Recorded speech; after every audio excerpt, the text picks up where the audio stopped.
Welcome to my garage and my super cheesy video on how to square up a 1932 Chevy Sedan. I get asked a lot of questions on how to do this, the best way to do it. My answer for that is to put it on a pallet, ship it to me, and give me loads of cash. But for the guys that can't do that, I'll give you a rundown on what I did. Luckily, this car wasn't in too bad a shape.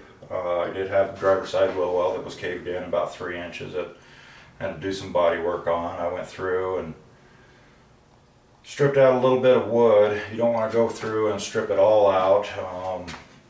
Even though it's rotted out, it does help hold it together.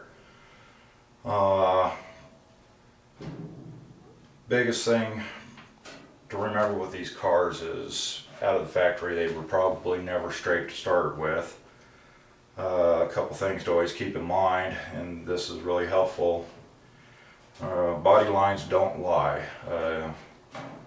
You can look down the body lines and they're going to tell you more than anything else. A couple things that I like to use. Got this cheap little laser right here. Shoots a straight line, straight up and down. 90 bucks. Comes in handy. It's one of the best things to have around the shop. It's super cheap. No worried about breaking it. Next thing is a 1/4 inch piece of wood. Just ripped down. What this is going to do is this is going to help you because you can lay this up against the car and bend it around, and you can see, you'll be able to look down, see where the gaps are at, see what directions you need to go. This is going to be one of the best things that you're going to use on straightening one of these bodies up, because you can use it anywhere.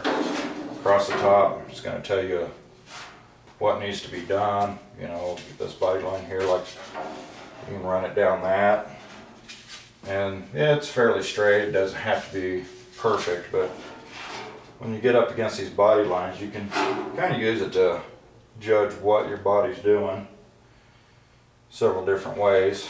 What I like to do is I come in and I got it all propped up. I had the doors, so I used those to basically, I clamped the whole thing shut.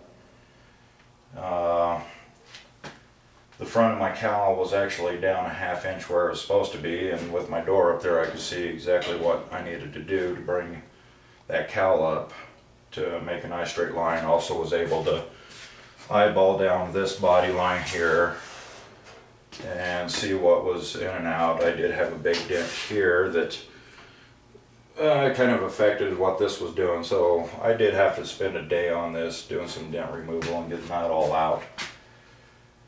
But once I got it all clamped up, luckily I had the frame. If you don't have a frame, or if your bottom is just totally rusted out and there's no possible way of setting it up on something, the best thing it's going to do is make you a nice pair of sawhorses that's got a top high enough that you can run a board through both windows, get the body up off the ground. You're going to want one in this window here, and you're going to want another one up front here, and you're also probably going to have to do some bracing on the bottom just to kind of hold it up, because you've got a couple weak spots that you're dealing with. So the big thing is just get this thing propped up off the ground. If you're, like I said, if you're all rusted out, get it up off the ground, get your door set on there, clamp it into place. With the sawhorses, you can take and pick up each corner, 4 corners, level it out, take your nice little handy dandy cheap little laser here and set it off to the side, and believe it or not, these lower body lines, they're close enough that you can use the laser line to judge those body lines and what your car is actually doing, and then from there you can start propping the front up, propping the back up, getting it to where it's to a level state. That's always the best thing to do, is get it to a level state. Once you get it all propped up, then you can go through and, you know, like I said, if you're rusted out at that point I would go through and cut off, figure out what height you want, cut the whole bottom off, just make it flat, because once you get it to this state, you want to get it down onto something where it's going to set flat, or you can at least prop it up flat, or you can leave it up on the sawhorses. Just there's a lot of work inside that you don't want to be tripping over sawhorses. So once you kind of get it established at a flat plane, then you're going to go through, like I said, the doors. I had a 1/2 inch, got that all propped up. Got good door reveal all the way down both sides. Got my top reveal really good. And basically at that point in time I just screwed the doors to the shell itself. So I could go in and start setting it on the frame, getting it squared up on the frame, check my measurement from the firewall to that corner, and then pulling a diagonal measurement from here to that corner, vice versa. These do have some seams in them that are factory welded, that at least you got something to go to. They are the same on both sides, so that gives you something good to go off of. Also, I ran a string line right off the center of the back, centered it up on the front so I could use that to take side-to-side measurements. And once I got the front and the back pretty much squared with each other, I clamped everything down, and then from there I started working to the middle. Your best friend here is going to be this body line right here. As long as you can look down it and it looks reasonably straight, you're going to use this to judge what this bottom's going to do. If it's got a twist or a buckle in it, you want to get that stuff out first. Get it to where visually it looks fine. It may not measure straight, but most of it's going to be all visual. Once I had that all up, the next thing I did was, I do know for sure that the inner wheel wells, front and back, is the same measurement. And because of the dent, I removed that and got it really close. At that point I was able to take and use the wheel wells to judge what this front or this back part of this door was going to do. I basically just took some scrap wood and clamped it to the bottom and used that, pulled it over to the frame. Just kept unclamping and measuring, get it to the point where I thought it looked good. And like I said, at this time I still had the doors clamped on, so I had to keep this thing off the ground to where I could crawl underneath the frame to get in there.